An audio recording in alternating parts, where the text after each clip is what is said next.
Carlito Diaz.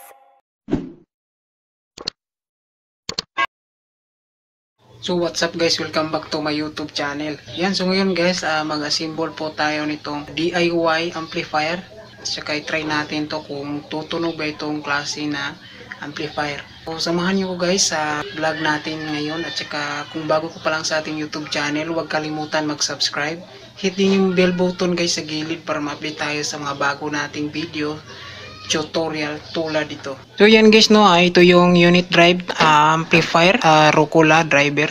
So marami itong nakikita ko na to sa mga online na binibenta itong Rocola amplifier. So bigay lang to guys sa nagpagawa dito ng amplifier. So i-demo natin to guys, patunogin natin to. I-resolder ko na to guys kasi meron siyang lost contact na mga linya. Ang kulang nito guys, power transistor tsaka supply na lang. So, meron tayong nakitang diagram nito sa Google, nag-search ako kanina. Minarkahan ko lang dito guys para hindi tayo malito sa pagkabit na transistor at saka power supply. Dito guys sa gilid is ito yung positive ng supply, negative ng supply, tapos ito naman yung ground.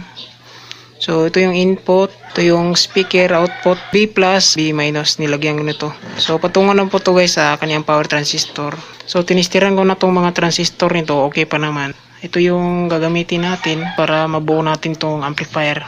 Kailangan natin guys na transistor or power transistor para tutunog tong ating amplifier. So meron ako dito guys na sample. So ito muna yung gagamitin natin para sa demo ngayon. So value nito is TTC 5200. So pwede lang to guys, same lang ito ng 2EC 5200. Tapos itong isa is TTE 1943. So pwede rin 2EC 1943. Same lang sila ng gamit. So gamit din tayo ng 5 watts na resistor. So ito muna yung gagamitin natin, 0.25. So dalawa para sa emitter connection. Ito namang 4.7, gagamitin natin to pa dun sa base ng transistor. Kaya ito, silicone compound. So ito naman mica insulator, gagamitin natin to sa heatsink at saka dito. So meron kong heatsink dito, so ito yung gagamitin natin. So i-demo din natin paglagay nito. Tayo dito supply pang testing natin. So 30 volts AC lang po ito guys. Pag na-convert na to dito sa capacitor, nasa 44 volts. Yan. So itong amplifier kit guys na Rocola is maximum supply siguro nito is nasa 60 volts. So pwede po naman to i-upgrade guys. Damihan lang ng power transistor. Tapos may palitan siguro nito pag mag-upgrade na ng malaking voltahe. So sa akin guys, i-demo lang natin kung tutunog ba talaga to. Gamit natin is 30 volts lang. So gamit din tayo ng 1 pers na transistor. Kung ilan yung transistor nyo guys, example 1 pers. So dalawa ring 5 watts saka dalawang, kapag apat naman is apat din dito.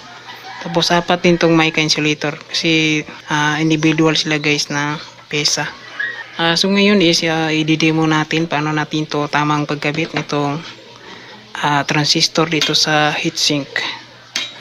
Yan, so simulan na natin.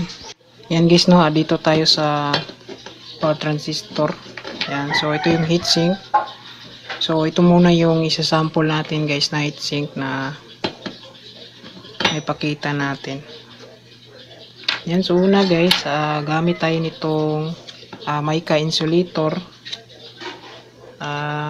Dito yan ito yung unang ilalagay natin sa heatsink. So bago natin ilagay yan, dapat lagyan natin ng silicone compound para pang heat transfer po ito guys, itong silicone compound. Makikita nyo sa mga powered amp nyo or integrated amplifier, mayroong kulay puti dyan sa heatsink.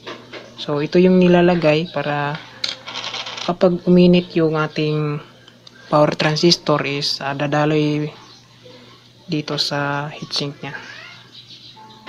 So lagyan natin to guys, ito bali back to back yung lagay nito guys, no. Yung maglagay tayo nito. Ayan. So damihan lang natin. So depende lang yan sa inyo guys yung paglagay ninyo ng silicone compound. Yan. So, okay na to yung dami niya. So, dadaloy na yung init nito guys, no? Tsaka, protect din ito guys para hindi ma-short yung ating power transistor. Yan. Itong isa, lagyan din natin. So, tingnan nyo maigi guys yung mica insulator nyo kung wala bang butas. Yan. Tapos, sunod natin tong power transistor.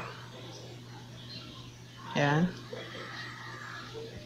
So, ito yung 1943. Tapos, ito naman yung 5200. So, dito tayo maglagay ng silicone compound. Yan. Dito tayo maglagay. Yan. Yan. So, lagyan na natin. Pwede na natin ito ilagay dito guys. Tapos, lagyan natin ng bolt para hindi siya malaglag. Dapat nakasintro yung mica insulator natin guys dun sa heatsink.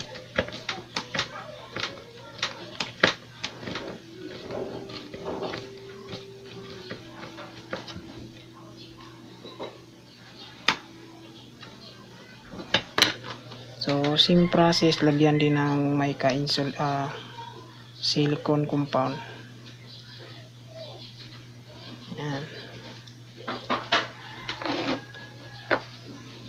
So, malaga talaga guys, lagyan ng silicone compound para yung init ng ating power transistor is ta-transfer dito sa heatsink na nilagay natin. Yan. Dapat naka-center tong mica insulator guys para safe yung ating ikakabit na pisa. Yan, lock natin to.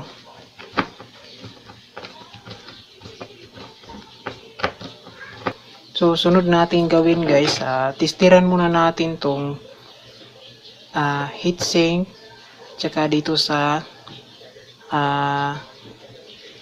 transistor. Dapat check nyo muna guys yung transistor nyo dito sa heatsink kung hindi ba siya shorted. Kasi kapag shorted to dito guys sa heatsink is masisira tong pisa nyo. So, point lang natin dito sa times 100k.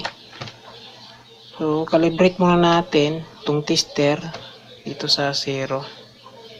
So, una is dito tayo sa yung isang test probe dito sa heatsink. Tapos, yung isa dito sa gitna ng transistor. Kasi ito yung main ng supply ng positive. Tsaka itong main supply ng negative. So, dito tayo sa positive. So, hindi nagre-read. So, itong isa. So, hindi. Baliktarin natin. Yan. So, hindi siya nag-calibrate. So, ibig sabihin is maayos yung paggamit natin. Hindi siya shorted dito sa heatsink. Yan. So, sample natin guys, itong transistor. Dahil itong transistor guys, no, ito. Sample natin, ito yung transistor. Itong gitna guys, is shorted po yan dito sa likod ng transistor. Istira natin itong likod. Tapos dito sa gitna. Yan. So, shorted kasi yan guys. Bali, isa lang linyada niya dito. Yan. Kaya check nyo muna guys yung transistor nyo pag nakakabit na sa heatsink. Yan. Dahil itong isa guys is positive siya. Itong 5200. Yan. Itong isa is na negative. Yan. Sunod natin tong 4.7 na resistor. So, bali ito yung base. Base, collector, emitter. So, dito natin yan ikabit sa base. So, nakabit na yan guys, no? Sunod natin itong isa. So, same process guys. So, sunod natin guys, itong 5 watts na resistor. So, lagay natin yan dito sa emitter. Ito isa naman guys. Ito sa emitter. Parallel natin to guys, itong dalawa. Yan. Yan. So, okay na to. Sunod natin gawin is, ikabit natin to dito sa driver. Yan. So, makikita natin tong B+. So, ito yung kabit natin. Itong B+, dito natin yung kabit. Tapos, itong B negative, dito natin yan ikabit. Yan. So, ganyanin lang natin guys. Dahil, demo lang natin to. Para mapatunog natin tong krokula. Yan, soldahin natin.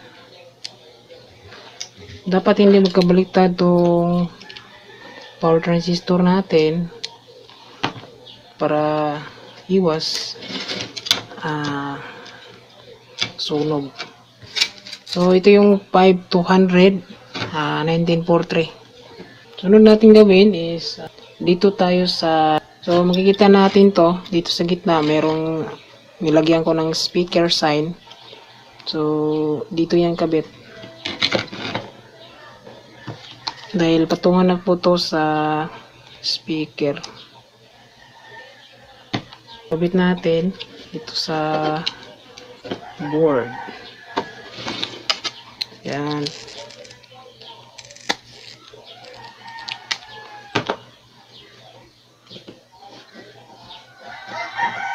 Yan.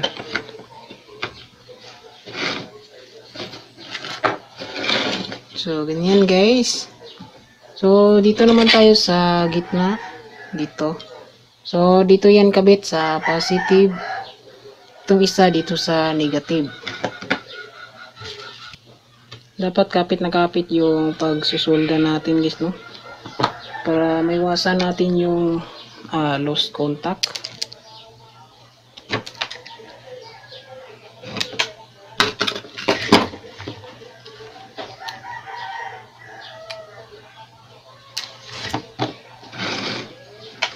So, dito natin yung kabit sa likod.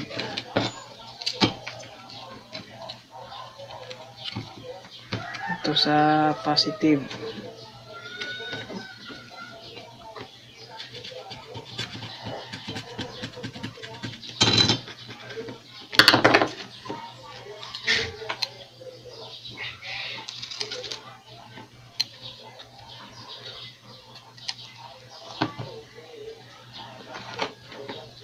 Yan.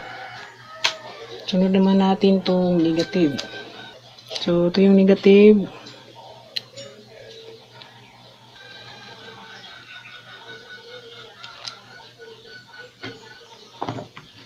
Init. So, yan guys, no? Kabit na natin yung sa legs. Yan. So, dito, yung base, dito natin kabit sa B+ ng driver. Itong base na negative, dito sa B negative. So, itong emitter, dadaan muna sa 5 watts resistor. Tapos, kabit natin yan dito sa speaker or output. So, itong gitna, dito kabit sa negative volt. Itong isa dito sa positive volt. Yan. So, sunod natin dito sa, lagyan muna natin to ng input. Yan. So, meron na tayo dito guys, no? Ito, ginawa nating volume control. So, ito yung input, main input guys. So, hanapin natin yung RCA. So, gamit tayo nito guys. So, kabit muna natin tong ground.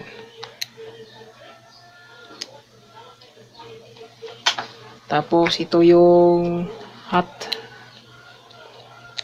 or main. Ayan. So ito yung wiring niya guys. Itong white natin na wire is ground. So patungo diyan sa first leg ng volume. So itong hot or main out input dito yan patungo sa pangatlong volume leg. So itong gitna is patungo po ito guys dito sa main input ng board. Yan, itong main input. Tapos itong white na ground is dito sa ground ng board. Yan. So ikabit natin to guys. Yan. So ito yung ground. Ito naman yung input. Yan, papakita ko sa inyo. Yan. So ito yung ground, ito yung input. Yung input guys, patungo po yan sa kapasitor. So meron tayong supply nito na pang testing natin. So meron tayong video guys kung paano natin to ginawa itong power supply. So ang title ng ating video na nasa channel natin is Assemble Power Supply Amplifier. Ayan.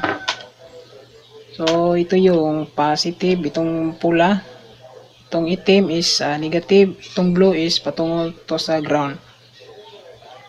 So kabit natin guys. So una natin to sa positive. So dito muna natin ikabit sa likod para kapit na kapit guys, no? To yan. So kahit hilain to natin yan, dikit na dikit yan. Tapos itong itim is negative. So dito natin yung gabit sa negative.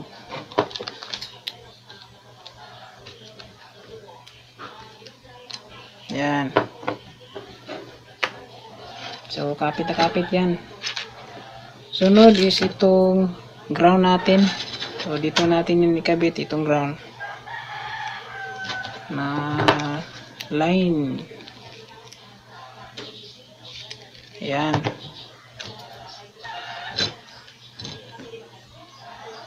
Yan, so negative, positive, ground. So check natin dito. Yan.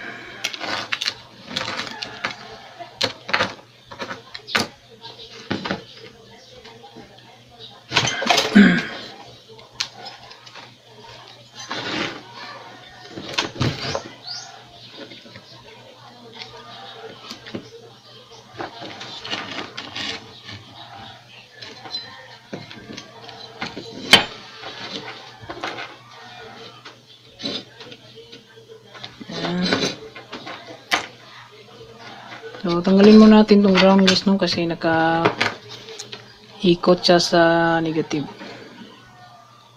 So yung maganda tingnan. Ayan. So direct natin yan dito. Ito negative.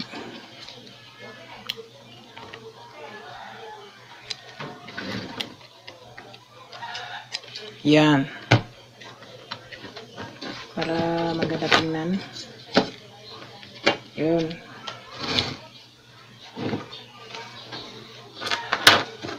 So naka-ready na to guys. Pwede na natin to i-testing. So kabitan muna natin ng speaker. So ito yung gagamitin natin guys na mayroong alligator clip.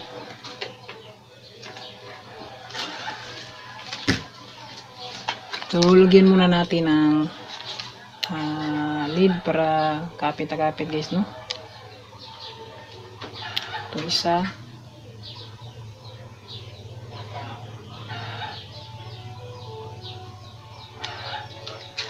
So dito natin ikabit guys sa board para kapit na kakapit talaga. Yan. So ito yung speaker out.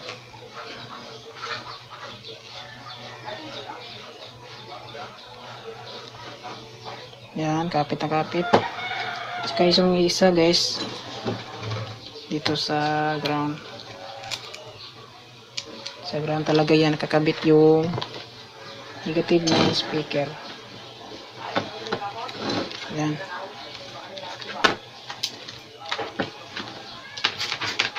So, linisin natin yung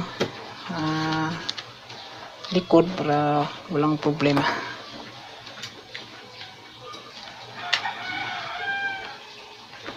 So, ito yung dulo guys ng speaker out natin. Ito yung speaker dyan. So, 600 watts live, tsaka 300 watts na tweeter. So, ito yung wire niya. So, kabit natin tong wire. Ito. So, ito yung negative. Tsaka ito yung positive. So, kailangan hindi to siya magkadugtong guys. Kasi pag nadugtong natin yan is shorted talaga kagad. Kasi wala pa tayong protector. So, ikot lang natin ito dito guys para maiwasan natin yung shorted. Tapos, lagay natin sa iwalay natin to.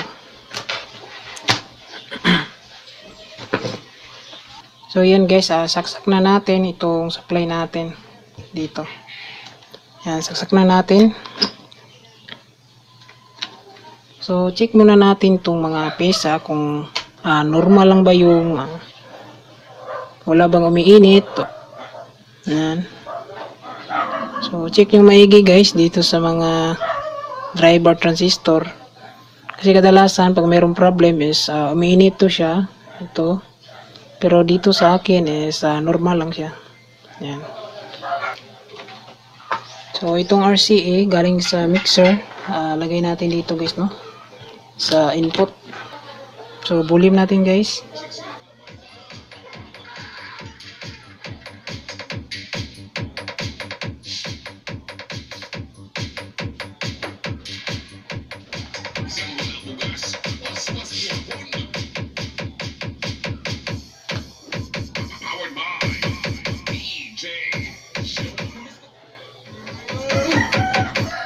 So, nakapula to guys na. So, mahina yung tunog niya.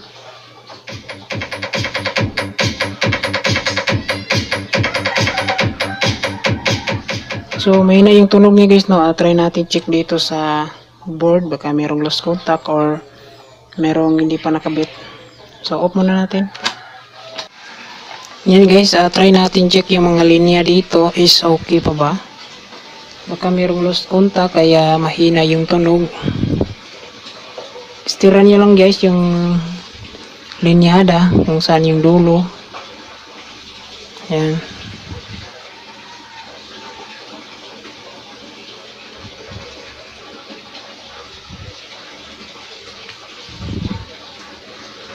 So ito guys, no, yung itong linya na to is lost contact siya. Yan, makikita natin is buo pa yung linya niya pero putol pala ito. So, lost contact ito guys. So, gagawin natin dito is ganyanin natin ang kutsilyo tapos lagyan natin ng soldering lead. Yan. Para malagyan natin to. Baka merong linya nito is putol guys kaya nag-lost contact siya. Kadalasan ito nangyari guys, yung gumawa nitong board nito is baka meron siyang na putol na linya. Yan. So, testiran natin ulit para ma-sure natin na lost contact ba talaga. So, lost contact talaga siya guys. So, gagawin natin is lagyan natin ng lead. So, i-point nyo lang yung soldering iron sa board para mahinang natin yung kanyang linyada.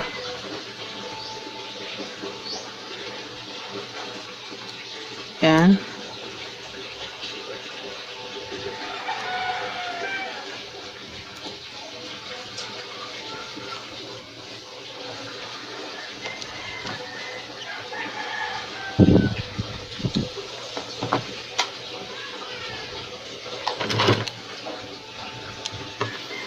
Yan. So, may linya na siya. So, testira natin to. Yan, so nagre-read natin tester natin dito. Yan, kita natin sa gilid. Yan, testira natin. Yan, so okay na to. So, testiran din natin yung mga gilid niya dito. Meron bang nakasabit. Yan. So, okay na to. So, testing natin to ulit guys, no? Sana lalakas na to. Yan. Yan. Tapos, saksak natin yung amplifier. Off volume na natin guys. Yan. So, volume natin guys.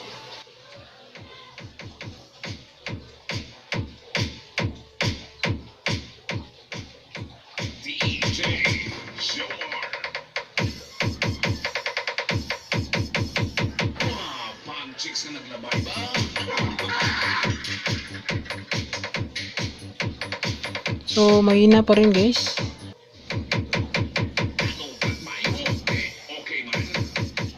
So, off na natin ulit kasi mahina. So, yan guys, no, nag-search po tayo sa Google kung anong tama ba itong mga value na resistor na nakalagay, transistor. So, dito sa transistor, okay siya. Okay yung nakalagay na pesa. Pero dito sa resistor, ito, isa, dalawa, tatlo, is magkaiba yung value. So, dapat nakalagay dito guys is 100 key. Tapos, dito 100 key. Dito is 1 key. So, palitan natin to guys, kahit maliliit lang. Yan. Dahil maliit lang naman yung supply natin. So, palitan muna natin to ng kung meron tayong pesa dito. So, ito yung problem niya. Kaya mahina yung tunog. So, palitan natin itong mga pyesa na to. Yan guys, no. Wala tayong mahanap na malaking pyesa dito. So, 1 part muna ilalagay natin guys. So, ito 1K.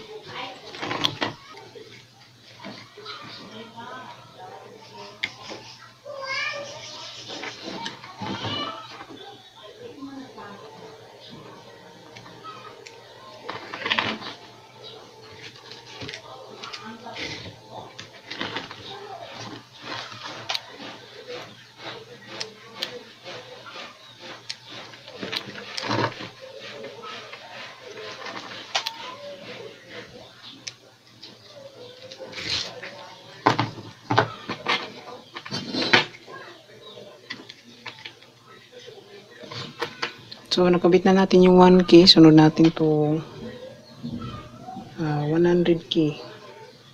So, hindi siya abot. Dito natin ilagay sa likod. Yan. Sana gagana to guys. Sayang naman pag hindi kumana.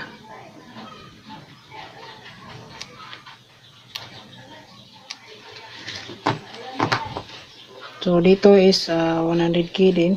So, dito natin ilagay sa likod. Kasi maliit lang yung legs niya.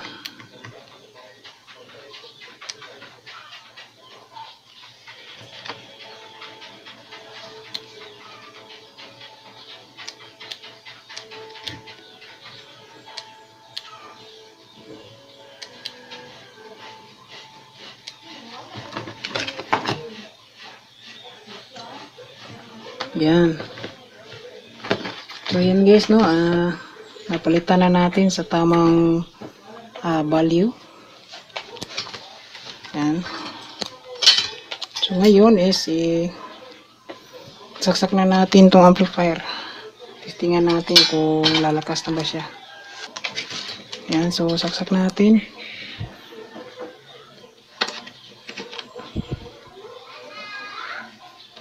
Yan, volume natin guys.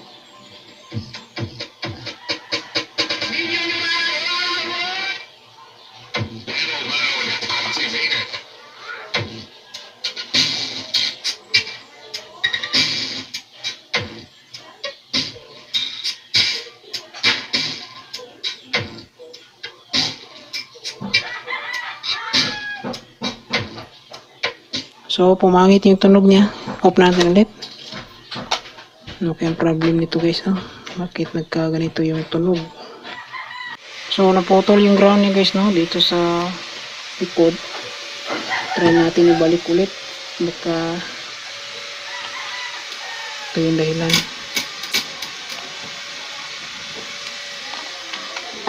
Yan.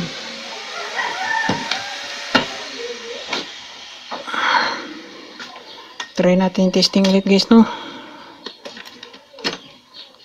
Yan, so bulin natin.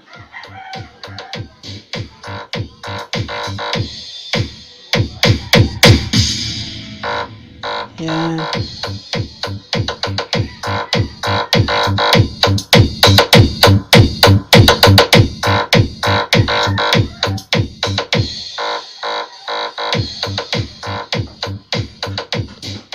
So, lumakas na siya guys.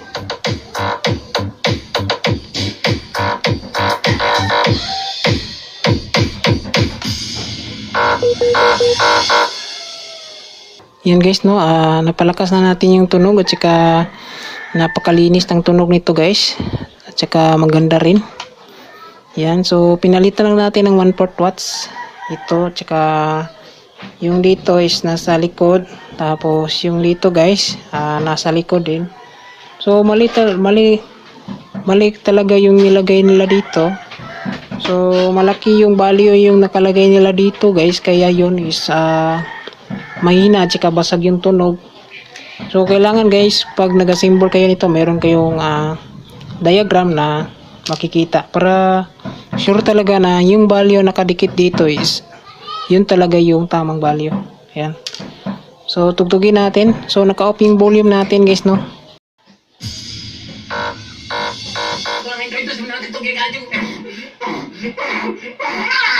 Hala verá, was bomba.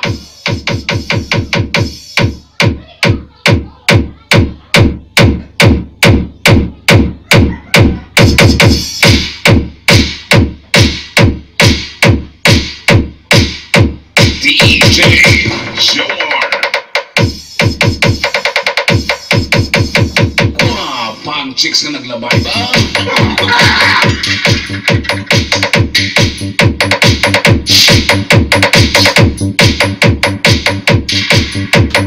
Isang wala bugas, was yapon. Powered by DJ Jomar. Gusto kayo.